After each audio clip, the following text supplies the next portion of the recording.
Bloomberg reported yesterday that Legacy Auto is plotting to take down Elon Musk. Is this true? Here is what they had to say. Hello, my friends. Welcome to the Electric Viking. Fantastic to have you here on the channel. Welcome to all your new subscribers. Welcome back to everyone else. Elon Musk, controversial figure, isn't he? Clearly, Legacy Auto are scared of him, and so they should be. Now, before I tell you what legacy auto manufacturers are doing, first, I want to let you know we just created 1,000 videos in the last 6 months, and I've been saying it was 800 actually. We went back and counted. It's over 1,000 now in the last 6 months. So make sure you check out some of those videos on the channel. There's a lot of information there that you're just not going to find anywhere else. We make about 5 or 6 videos per day, and I hope that brings value to you and to your life. So what's going on here with Tesla? Well, one of the big players plotting to overthrow Tesla is Volkswagen, say Bloomberg. In their article titled "Titans of Car Making Are Plotting the Overthrow of Elon Musk," they say that Volkswagen and Toyota are coming for Tesla, laying out $170 billion worth of investments to stay on top. Now, Rumour VW and Craig Trudell said only a couple of weeks ago that the epic fight over who controls the future of the car industry is about to get a whole lot more interesting. Now, if you want to see who I think will control the automotive industry in 2030, I'll put a link in the description below to the video I made about my predictions. I think you'll see that ever since I made that video, some of the things that I said would probably happen have to some degree happened. Now, we're a long way away from 2030. I know that. It's still 8 years away. But Tesla and seizing the nascent market for fully electric cars. In the other corner are giants of scale, Volkswagen AG and Toyota Motor Corporation, the world's two biggest automakers. Each sold roughly 10 or 11 cars for every one Elon Musk did last year. However, one must realize that the age of the electric car is here.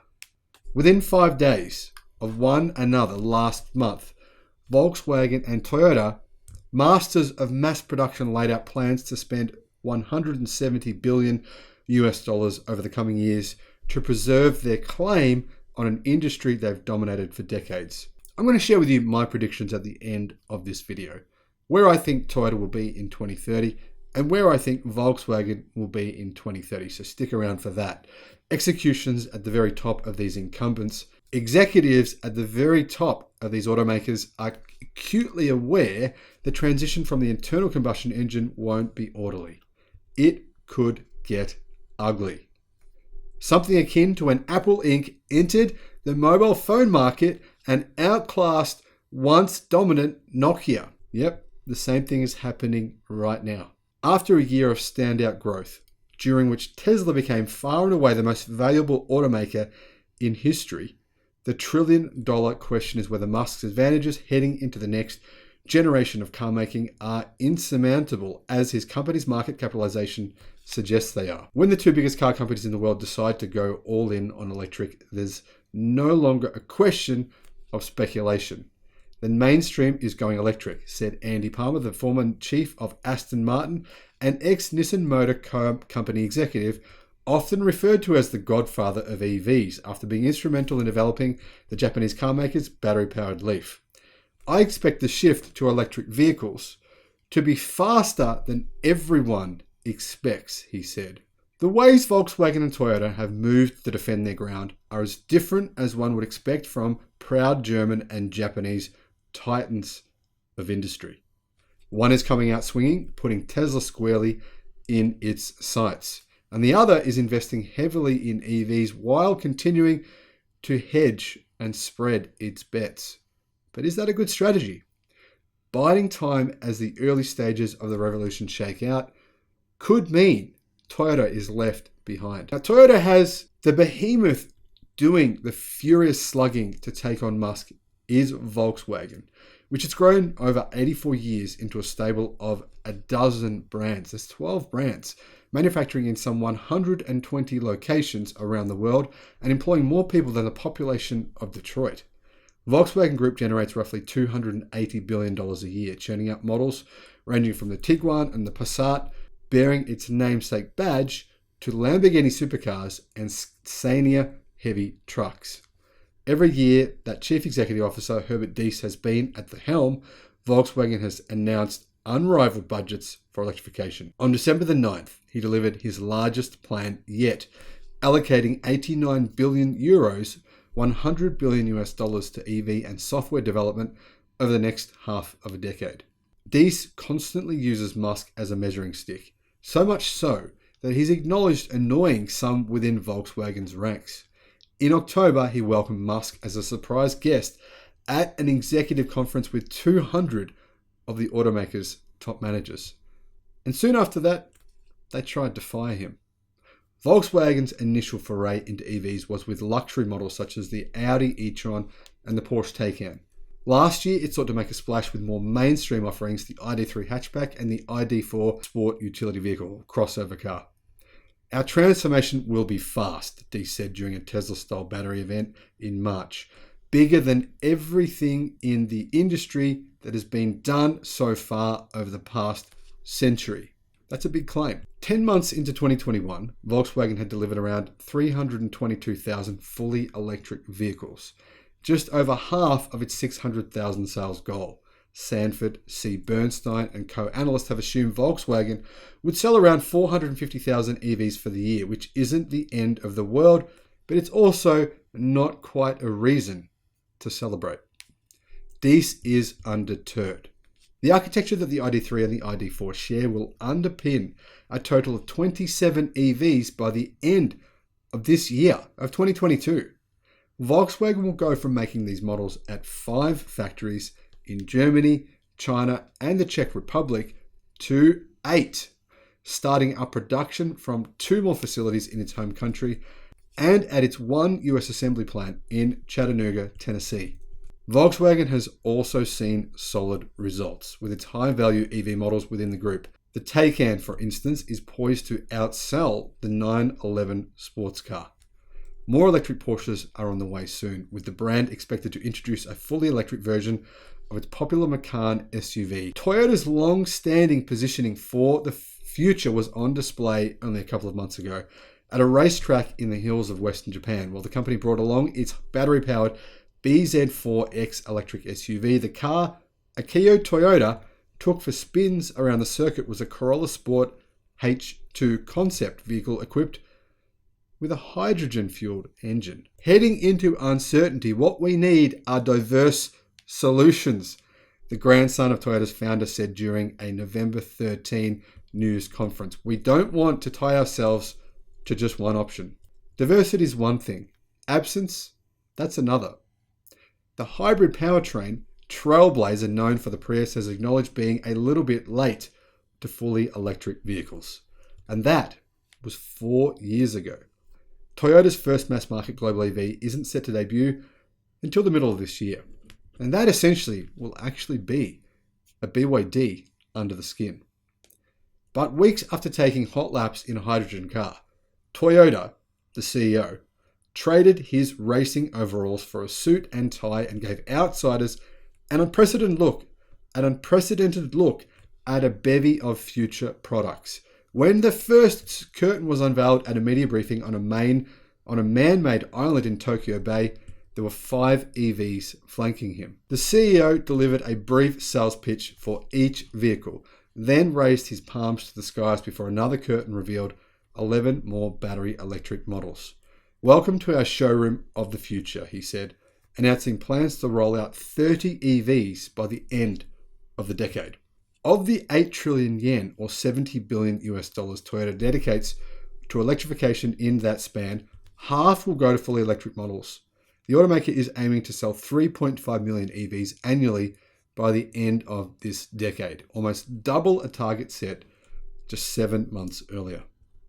It took some prodding for Toyota to get to this point though, with cautious comments from executives running against the industry's general enthusiasm for EVs. Some investors and environmental groups criticized the automaker for dragging its feet and for its propaganda against EVs. Last summer, Anders Scheld, the chief investment officer of Danish pension firm Akademiker Pension, which holds Toyota shares, said he didn't see management's attitudes towards EVs as a winning strategy for the long term. Scheld said his fund was beginning to look more broadly at its investments to make sure they align with the goals of the Paris Agreement, which established a framework to limit global warming to well below 2 degrees Celsius. Toyota has 2 to 3 years to clean up their act, he said in an interview. This sort of critique was a pain point for Toyota, with time during top management meetings consumed by debate over why its messaging around carbon neutrality wasn't being well received. Last month's EV event in Tokyo was the latest in a flurry of festivities the company has held around the globe to deliver its nuanced message of allegiance to hybrids and hope that the hydrogen-powered cars the car maker has plowed years of research and billions of dollars of investment into will gain traction alongside vehicles that run on just a battery. But if they don't, Toyota could be in trouble. In Brussels at the beginning of December, the company vowed to be ready to sell only zero-emission cars in Europe by 2035. Why? Because that's the only type of car that it will be legal to sell in Europe by 2035. But many pundits are expecting that Europe will be all EV by 2027 at the latest. So Toyota could be too late in the electric car field in Europe. In North Carolina, a few days later, Toyota hosted the governor and hundreds of other guests at a press conference to announce the state would be home to its first US battery plant, a $1.3 billion investment. While Toyota's onslaught is to be taken semi-seriously at least, the start Volkswagen has gotten off to with its EV push shows transitioning to electric won't be a matter of flipping a switch. It does not work that way. I've been rereading this many times over the course of the last 6, 7, 8 months. There's still many people though not listening. And Tesla is doing some scaling of its own too. As the company closed a year in which it delivered 936,000 electric vehicles, up almost 90%, it plotted out an investment of as much as $188 million in its gearing up to start manufacturing Model Ys. In fact, manufacturing has already begun. And there's plenty of demand to meet all this additional output. Wait times on the Model 3 and the Model Y have stretched out to more than 6 months. Martin Wiescher, Tesla's investor relations chief, recently told a Deutsche Bank conference. With market demand for EVs clearly outstripping industry's ability to produce, success in EVs is no longer about the order book, but rather about production capacity, ability to secure supply and best cost where Tesla feels it has considerable lead, Deutsche Bank analyst Emmanuel Rosner said in a note. Others see Tesla being toppled from the electric car throne as new entrants muscle into the growing market. IHS Markit projects Tesla's EV market share in the US will fall to 20% by 2025 from slightly more than 50% today. Heavy investment will put Toyota and Volkswagen in a better position to compete with EV specialists, said Anne-Marie Baisden, head of autos research at Fitch Solutions. We have long held the view that the more traditional car makers will have certain advantages over startups such as scale, manufacturing experience, and brand loyalty. However, keep in mind, Fitch is a bought organization that's paid for by fossil fuel interests, so I would take that with a grain of salt. In addition to changing up their assembly lines and model offerings, Volkswagen and Toyota will have to chase Tesla on another front: software. Early sales of the ID.3 were plagued by challenges Volkswagen had in getting certain tech functions to work. Initial cars were delivered to customers with missing features, including the ability to connect smartphone apps with the vehicle's display screen. Rather than beam a fix to its owners over the air, the way Apple does with iPhones and Tesla does with its vehicles, ID.3 drivers had to pay their dealer a visit to have their car serviced and fixed. Joey Mandel's experience is a case in point. The music festival industry worker in Los Angeles' Woodland Hills neighborhood was the first person at his local dealership to get an ID.4 electric SUV. He's encountered his fair share of bugs and problems. The audio cuts out periodically, and other times the vehicle won't release from its charging plug. meaning he's stuck in place. Overall though, Mandel says he's still happy with his purchase. He hasn't had trouble traveling to events from the West Coast thanks to Volkswagen's solidly built out charging network. It's not a Tesla in terms of technologies, Mandel said, but for people thinking they're scared to make the shift to EVs, Volkswagen keeps things relatively like a normal car. My prediction for 2030, I believe Toyota is hedging its bets. It is not, and very clearly not, all in on EVs. And because Volkswagen is all in on EVs, they no doubt will succeed. Eventually, it's really just a matter of time here before Volkswagen is producing only EVs. I predict it will happen by probably 2035.